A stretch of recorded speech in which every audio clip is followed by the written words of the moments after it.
Good morning, everyone. This is Emerson Fisher, and in today's webinar, we want to cover two core themes which sum up the many things we have learned through our experiences as advisors to clients and as buyers ourselves. Our goal is to help you identify the key tools to ensure success in an acquisition strategy and understand what considerations are most important when navigating an acquisition process. The following represent the specific topics we'll be covering today, but let's just jump right in. To start, I'm going to turn it over to Raj to answer the question, where do you start? So acquisitions are just one methodology for people to grow. Organizations have lots of ways to grow today, everything from simple greenfield and de novo locations to incubating new programs internally, expanding sales teams, buying new equipment, or just simply entering partnerships. And of course, at the end of the day, acquisitions are also one of those. But there are a variety of ways for organizations to look at growth and achieve growth. And we want to make sure we talk a little bit about opportunities outside of acquisitions. Organic growth is a key component. Organic growth brings organizations the opportunity to really control the process, manage their pacing, and in many cases lower their overall risk because it's a smaller investment and a more managed control activity. The offset to that, though, is many times organic growth takes a lot longer to generate the return or the actions that you're trying to accomplish.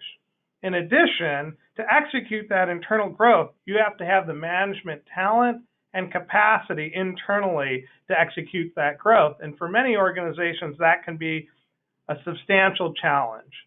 So every day when we're working with our clients, we have to help them think through, do they buy versus build when they're looking at their growth strategy? Do we build it internally? Do we build the capabilities internally? Or do we look at acquisitions and buy that expertise and bring it into the organization? So let's talk about acquisitions. Typically, these are a lot more expensive than organic growth, but they allow you and your organization to move much, much faster to achieving your strategic goals. In many cases, you're also able to bring talent and resources to help execute those goals and objectives. In the end of the day, you're trying to gain access to resources that you might not be able to acquire otherwise. This can be technology, market, customers, or capabilities to accelerate the growth and strategic success of your business. And looking at these through an acquisition can be a critical element. They can also serve as a very important tool in the competitive environment. Acquisitions can be used to help block out competitors from entering a market or adding a capability. It can also be instrumental as organizations try to secure market share to either consolidate customers, improve pricing, or own and dominate geographies. So in a variety of elements, acquisitions can help an organization accelerate their growth strategy. So once you've decided on acquisitions as the path to go, now we got to look at how do we put this strategy in place. So often when we are working with an organization and beginning to look at acquisitions as a growth strategy, one of the first things we have to do is help them figure out what they really want and why. What is it their organization needs to achieve their strategic plan, and where are they trying to go? Do they need a specific customer, group of customers? Is it a particular capability, product? Or are they looking for talent or technology? Understanding and identifying those are critical up front. Then you need to take and prioritize those key metrics, whatever it is you're looking for. And in most cases, organizations are looking for more than one characteristics, but you've got to prioritize them, because finding that target that has all of them in perfect proportion is quite the challenge. You need to prioritize them and then develop metrics around what makes it an acquisition fit that criteria. For example, is $5 million in revenue a sufficient target in size and scale for a $500 million business. Or in another case, hey, we're looking for customer X and the target provides services, but in a small, insignificant way. What criteria, what defines success in a target in terms of the characteristics the organization has set out and prioritized? Next, we encourage our clients to get buy-in from their team. Once you've set this criteria at a senior level, it's important that you're getting the rest of your team bought into the criteria. One, so they understand what you're really looking for and why it'll help your organization. But B, it also allows them to get on board with the plan. So as you're going to execute this, engaging them and taking time and resources through the exploration process, they're on board, they understand how this fits in, and understands their role in the process. You know, doing acquisitions can be very exciting, and many times organizations get caught up in the thrill of the hunt. And we often encourage folks, find a naysayer on your team, the person that's going to try to punch holes in your strategy and your thought process, and ensure the team is staying disciplined to the goals and objectives that you set out from the beginning. It's very easy to fall in love with a deal and consistently walk through and pass over small issues, but that naysayer or a disciplined team will always go back and continually assess and reevaluate, does the target set out the goals that we defined in the beginning of the process? At the end of the day, though, remember, every deal has risk. There's no such thing as a perfect acquisition. So be patient, be thoughtful about identifying the risks, and we'll talk more about risk and due diligence, but help your team understand every deal is going to have a risk. All right, with the strategy in place, it's time to turn to execution of actually putting a deal together. Thanks, Raj. So there are a lot of benefits to taking a more proactive approach to sourcing deals versus taking a more passive approach. When I say a passive approach, this means that you are relying on other companies or investment bankers to reach out to you to show you deals. On the contrary, a more active approach is where you're still open to these same deals that come in the door from outside parties, but your focus is on sourcing proprietary deals where the acquisition target has not previously thought about selling, or at the very least has not entered into a formal sale process with an advisor. The dynamics in these two situations are completely different and will have a huge impact on the end result of the acquisition. The first difference between these two approaches, and really the only one that favors a more passive approach, is the time, effort, and cost required to source the deal. A passive approach, as the name indicates, requires almost no effort to generate opportunities. You don't need employees or advisors doing research and contacting companies. You don't need to spend tons of time building relationships and following up on opportunities. You simply respond to those opportunities that come in the door. The cost and investment required to get to the start of a deal is essentially zero. On the other hand, an active approach calls for a significant investment of time and resources. You'll need either you or your employees or an advisor to spend a lot of time figuring out who your acquisition targets are. They'll need to spend a lot of time contacting those targets, building relationships, and following up on opportunities. This can take a lot of time and effort, but there's a ton of merit to sourcing deals this way. If you think about deals coming from investment bankers, you don't get a choice in what deals they show you, and you're almost always part of a broader auction that involves many other buyers. A process like this is very competitive, and you're very much subject to the timelines that the investment banker is giving you. You're also working with an acquisition target who has an expert at negotiation on their side. On the other hand, when you're sourcing proprietary deals, you make the choice on who to pursue and who not to pursue. The companies you're targeting don't have a transaction advisor, and you're not in a competitive process. Instead, you are negotiating one-on-one with the target company at a pace you're comfortable with, and you have a much better opportunity to build a real relationship with the target. This is a much better dynamic for you to be involved in. As it pertains to fitting with your strategy, deals that others show you may or may not be a fit. Nobody outside your organization knows the details of your strategy. The deals they're showing you are probably somewhat of a fit with where you are today, but that doesn't mean they're a fit with where you want to go tomorrow. there's a good chance it doesn't fit exactly with the service, product, geography, or customer base that you have defined on your strategy document that Raj discussed earlier. Given the pressure of the process and the tight timeline, you may feel like you have to move forward with the opportunities so as to avoid missing out. But in these deals, you have to remain disciplined in turning down the opportunities unless they're absolutely a fit with your strategy. Now, finding deals that fit with your strategy under an active approach is much, much easier since you will have done a lot of the research up front to find the companies that fit your specific criteria. You've already screened for those that are not fits or are only partial fits, and you've deprioritized those.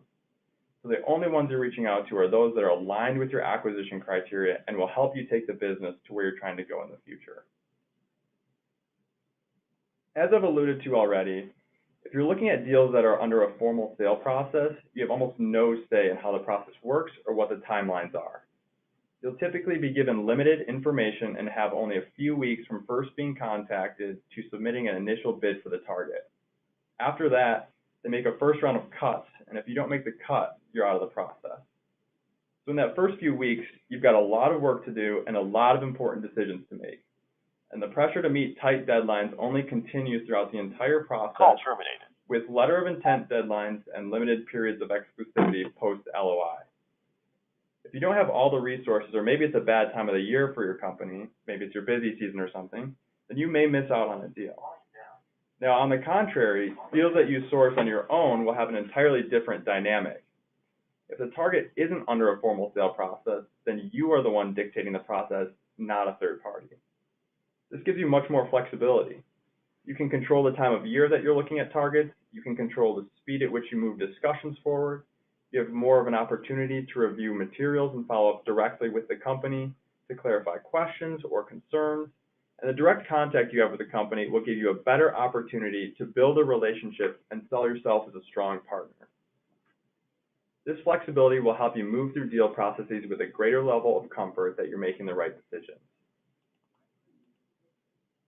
Valuation and pricing is one area that has the biggest measurable difference between the two approaches. Not surprisingly, valuations for companies that use an advisor are typically higher than those who don't. There are a couple reasons for this. Advisors will have insight as to where the markets are trading and will have insight into valuations of similar companies that have sold in the past. They've got a benchmark of where you should be bidding, and they'll generally give you guidance that you need to be around that range. They also have a highly competitive dynamic where many interested companies are fighting for one asset.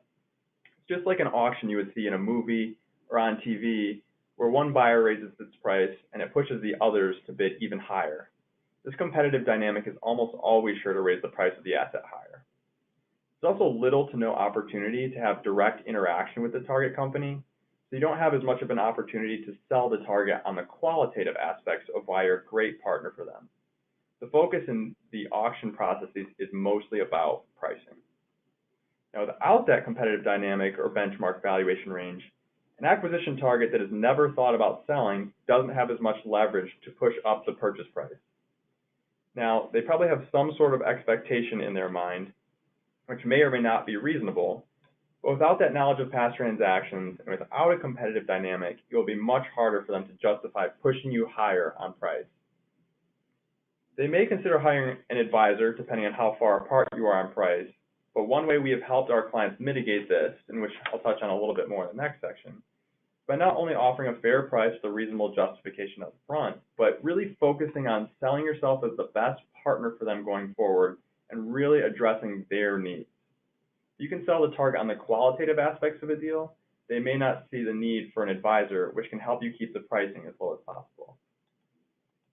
To sum it up, the dynamics of a deal that you have proactively sourced will be much better for you, and although it requires more of an investment of time and effort up front, the better dynamics in these types of deals will help ensure a better fit with your strategy. You have more control over the process, and your pricing will most likely be better. And we can all agree that proprietary deals have better dynamics for you, but how do you source those deals? Well, it all starts with setting the right expectations. One thing that is important to understand up front is that it takes a lot of time and effort to turn a target list into deals, and it requires a lot of discipline and patience to get the right deal in the door. In many cases, companies simply won't respond to outreach or will decline immediately. There are a million reasons why a company may not be interested in selling. It might not be the right time for them. They could be focused on growth. Maybe they prefer autonomy. Maybe there's a lack of perceived strategic fit. They could have had bad experiences in the past, et cetera, et cetera. And even if you do get a company that's interested, a deal can fall through for any number of reasons. It could be differences in valuation expectations. There could be cultural differences. Financial performance of the business could slip. There could be all kinds of risks that pop up in diligence or any number of things. It's important to expect this and to not get discouraged or back away from your commitment to sourcing proprietary deals. Sooner or later, one will hit, or that one that initially declined will come back and it will have all been worth it. Since you should expect a lot of declines throughout your outreach, you need to put in extensive research finding as many acquisition targets as possible. There are several company databases and sources of information that we have used to help aggregate this. Those include Capital IQ, PitchBook, SourceScrub, extensive Google searching. One particularly helpful place to look is industry or trade organization membership lists. You should also consider asking your team and trusted network about companies they know about that may be a fit. Lastly, believe it or not, talking to your customers is a great option for finding potential acquisition targets. And while you can find a lot of helpful data on these companies from these sources, it's important to take the time to research each one by going to the websites and reading as much as you can about them. You should also ask your team if they're familiar with the companies, as they will have the most insight into those companies, and it will show the target that you've done your homework. The more info you have ahead of time, the better prepared you'll be for a discussion with the target and the more positively they will think of you. One other minor point to keep in mind is that you should gather as much contact information as you can when you're doing your research. Often, contact info for the right person isn't listed anywhere, so you may need to contact several people at the company before you successfully navigate your way to the right person.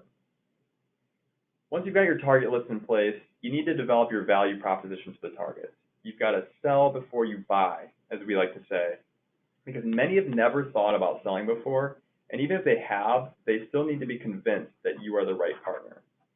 So think about why they'd want to sell and how their company would benefit from being part of your organization. Some of this will be more high level and developed upfront based on the preliminary research you do on the company. Some of the things to think about early on could include the services or products each of you offer and how they might complement each other and create a more full service or product offering for both of your customers. It could be cross-selling opportunities or cost-saving synergies. Maybe it's expanded back office capabilities that allow them to scale more easily. Or maybe your geographic reach will help them enter attractive markets that they aren't currently in.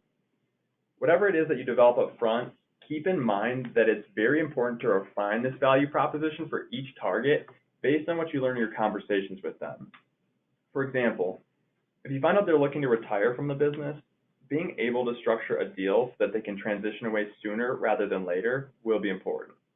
If you find out they're overburdened with part of the business that they don't want to focus on, for example, the administrative side of the business, help them understand how your resources can alleviate that responsibility. If they care a lot about the legacy of their business, find ways to keep that legacy alive, maybe by keeping the name or allowing the business to run more autonomously. Could be a lot of different things, but the main takeaway is that you need to focus on identifying the critical things that the target cares about and the resources they need, and make it clear how you can help with those needs. That's ultimately what is going to make them want to be part of your organization. Now I want to shift to talking about actually reaching out to targets and some effective ways we have managed to do this for our clients. The first one to think about is who you want doing the outreach. You may not want your CEO or the primary business people with whom the target would work doing the outreach, since part of the process will involve setting expectations, negotiating, and other times where you need someone to be the bad guy. So think about having someone who is the transaction manager and they can play that bad guy role. And then bring in your business people for the relationship side of things and talking about the business and partnership opportunities. Since you'll ultimately have the target working with your business people, you want to make sure to keep those relationships strong so as to avoid any integration issues or bad feelings towards each other. When contacting targets, we have found the most success when starting with a softer discussion around partnering or finding ways to work together rather than talking about an acquisition right from the start. For a lot of those companies, they've never thought about selling, so you have to ease them into the idea of it. Focus at first on getting to know their organization, helping them understand your organization and how you can both benefit from working together. Once you've established a relationship with them and they see the benefits of working together, it will be much easier to talk about an acquisition. Also, like Raj talked about earlier, you sometimes don't even need to talk about an acquisition, as you can get the same value through a strategic partnership. It's also important to engage several targets at a time. As I mentioned before, many will never respond, and sometimes it can take a while to get through to the right person. It can also take a couple of weeks to set up a time to talk even after you've gotten through to the right person, and even then you'll get a lot of rejections. So it's important to engage many companies at a time, but don't stop after you've gotten one that is interested. You should make sure to run a parallel process and keep multiple targets moving forward. Not all will move along at the same pace. Some of them may get put on hold, or the deal could die altogether. So if you have multiple moving forward at the same time, this will ensure you always have a stream of acquisition opportunities rather than starting from scratch every time one falls through. Keep in mind, since you're taking an active approach, you are in control and you can always adjust the timelines of the number of companies you're talking to, depending on how many or how few are gaining traction. Keep an eye on the bandwidth of your team and make sure to adjust the process accordingly so that you are maintaining a steady stream of targets to evaluate but not overburdening your team. Lastly, it is also important to continue following up with targets that are of interest but have said they're not interested in selling. Often it's just a timing issue, or since they've never thought about selling the business, it can take some time for them to come around to see the idea of it. So make sure to check in every so often and continue to show interest. We like to target checking in about once a quarter to stay front of mind, because eventually many of the targets will come around and have an interest in selling, and you want to be the first number they call. If they start calling others, then you've got yourself in a competitive process, which is exactly what you want to try to avoid for all the reasons we've discussed. Hopefully those are some helpful tips as you think about engaging acquisition targets. I know they've helped us immensely and our clients as well. Now that you've got a target on the hook, what do you do next? So now you're in the middle of the deal and the fun is just about to begin, and you really need to dig in and do your due diligence to understand the business. Really, the beginning of due diligence is really understanding the different risks and opportunities that exist within the company. Typically, going into an acquisition opportunity, you have a set of assumptions, a set of data, and some facts to help you make the decision that this is the right target. Now it's time to really dig in and understand that what are the risks, what are the opportunities, what's the business execution risk, or what are some of the opportunities with running the business. Typically, this is the easiest for your team to determine because today they're running their business and this is either complementary or tangential or the same. So they usually have a great sense of the execution side, but helping them understand the risk and opportunity is critical. But the element that teams typically have a challenge in where the advisor can help address is really the deal risks. Every organization has risk, every company has challenges, and your team is dedicated and committed to solving problems. So in many cases, they're going to look at a risk or a challenge and say, oh, we can overcome that, we know how to deal with that.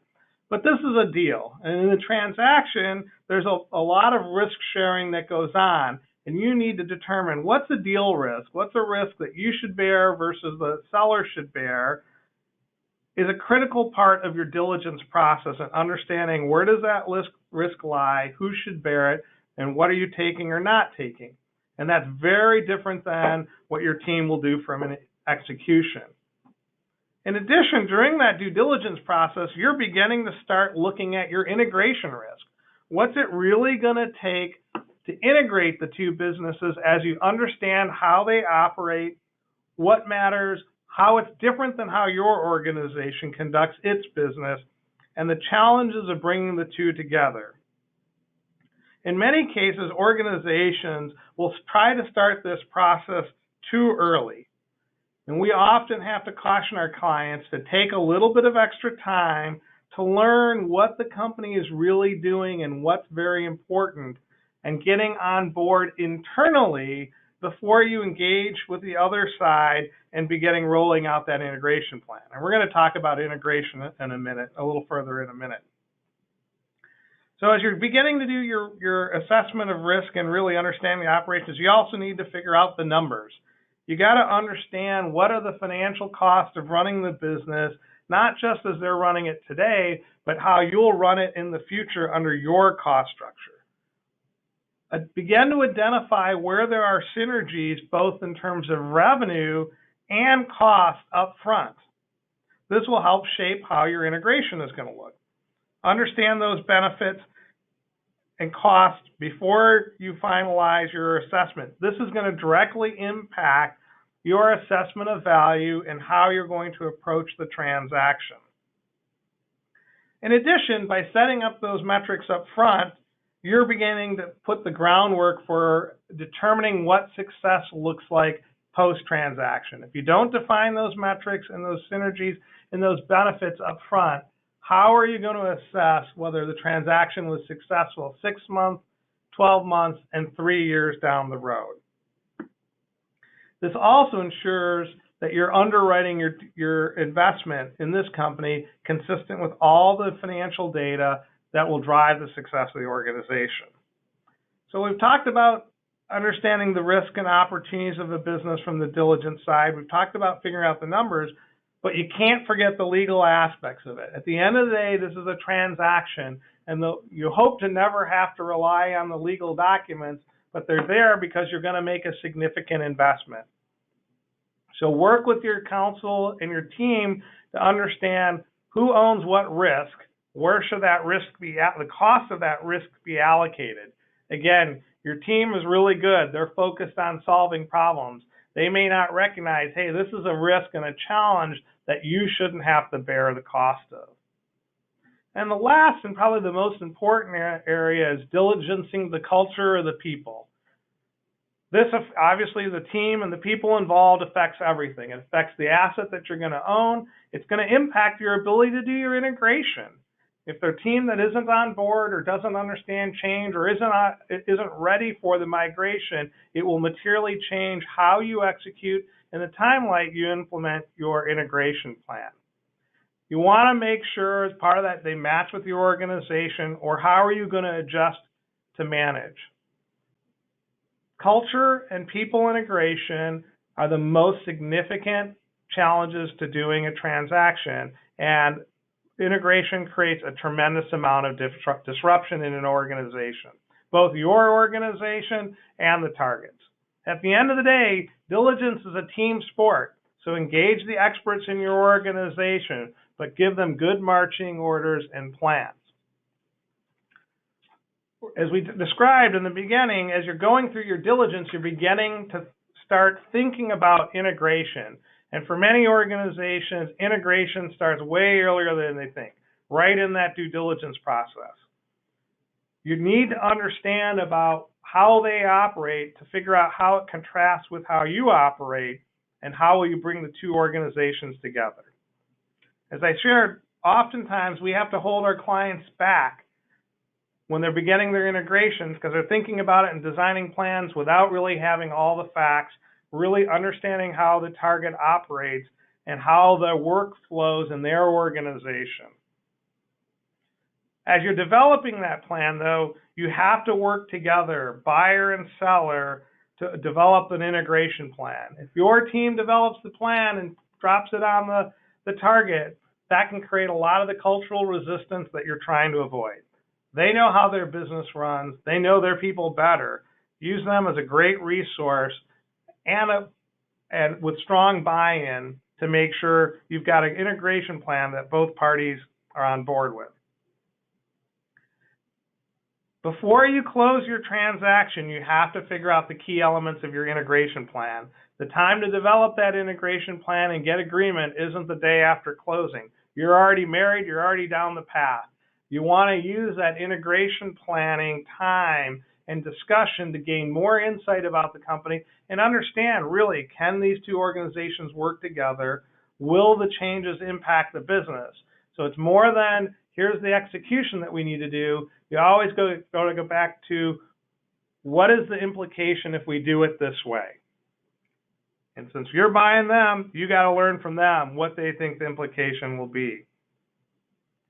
Again, defining this and building this up front will allow you to drive towards success.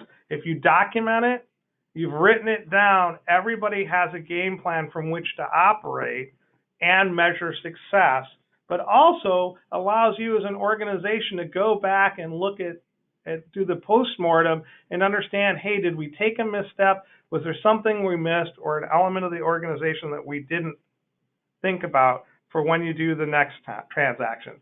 Hindsight's 20/20, and if you don't define it up front, the facts will get distorted post-closing. And at the end of the day, most deals fail because there's poor integration. Take the time, make the investment, and build a strong integration plan.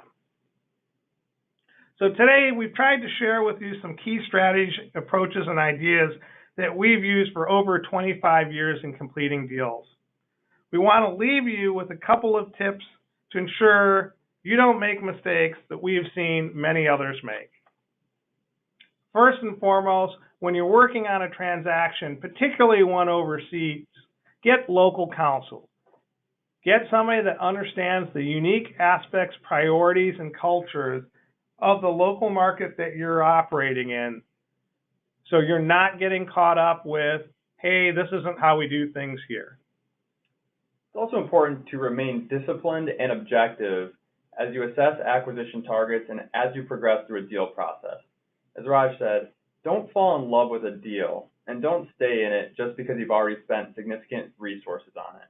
Make sure you're constantly assessing your deal against your acquisition criteria and only move forward if it still fits with your strategy.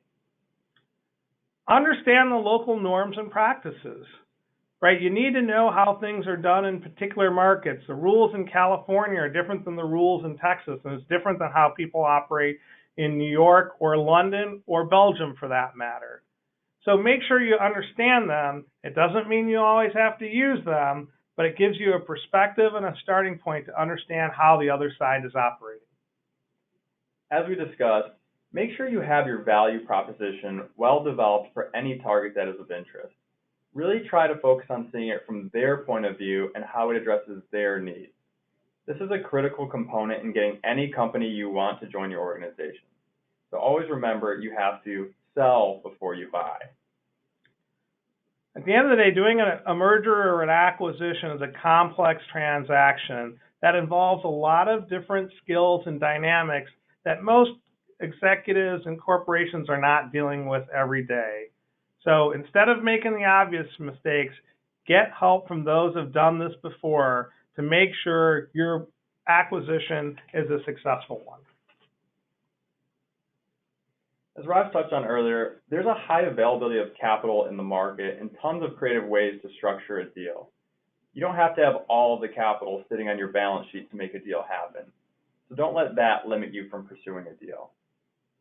As we already shared, don't delay in your integration planning.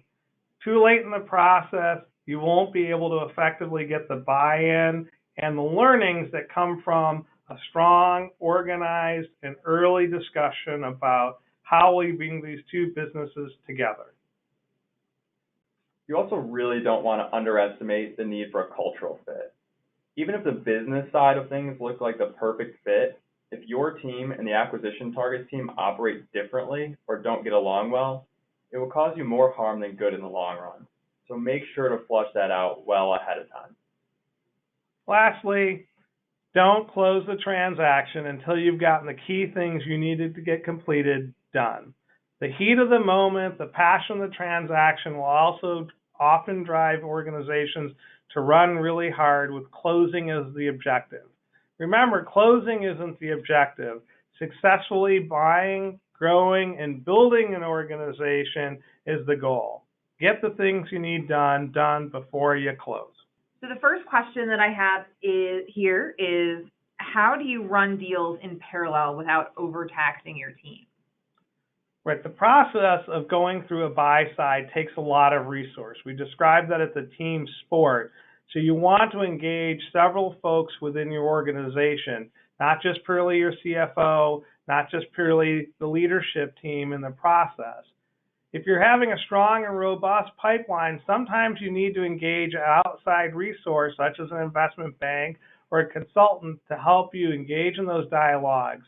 But at the end of the day, as Emerson described earlier, you really have the ability to pace the transaction to fit the tempo, capacity of your organization. If you're going to do it consistently and you're going to do it regularly, you'll need the staff, either internally or outsourced, to help you get that done. So another question, I don't know if you have an answer for this one. How long does a typical acquisition take? That's a great question, and the real answer is it depends. So there are really two parts to it: sourcing the deal and then executing on the deal process. Sourcing the deal can vary greatly depending on how many targets you're reaching out to and how quickly you can turn those discussions into deals. And that's going to vary greatly for every target that you talk to. Part of it's luck. So the first company you call could be ready to sell right away, or maybe it could take to be the 100th company you call that's interested in selling. So this could vary anywhere from a couple of weeks to several months to get that first deal going. On the deal execution side, there's a bit more of a specific range, but again, it can still vary quite a bit depending on your experiences and how quickly the target company can get you the data or the answers that you need. However, from the time that a target's interested in selling until the time you close, I'd say what we've seen with our clients is about 6 to 9 months. It's going to take a significant chunk of time, but it's going to vary quite a bit depending on your resources and the targets you're reaching out to. We often when we engage with our clients, we tell them they should plan on at least a year. From the time of, hey, we want to start doing acquisitions, to getting that first deal either closed or really, really deep in the process, they should plan for a year, because your relationship building with targets and relationships take time to build. So one of the things you guys mentioned was that there's a lot of capital available. How does somebody go about finding it, and what options are available? So the amount of capital that's available in the marketplace today is far greater than it has ever been. Historically, you could go to the bank, you could go to angel investors, and you could go to some private equity funds. Today, in addition to those three, you have a much larger group of family offices. The globalization economy has put all of those things that we looked at domestically on a global platform as well. Strategics, private equity, and even some family offices from overseas are looking at opportunities in the U.S. It takes a lot of research to identify not just the sources of capital, but where the capital needs match up with your goals. Ends up being a critical component that organizations need to look at. Can you do these on your own? Absolutely. There's lots of places they work very hard to advertise and market their capital. But at the end of the day, as any process, we recommend getting an advisor to help you understand the dynamics, the negotiating points, the value proposition, whether it's a financing or whether it's debt or equity sources to help you do that.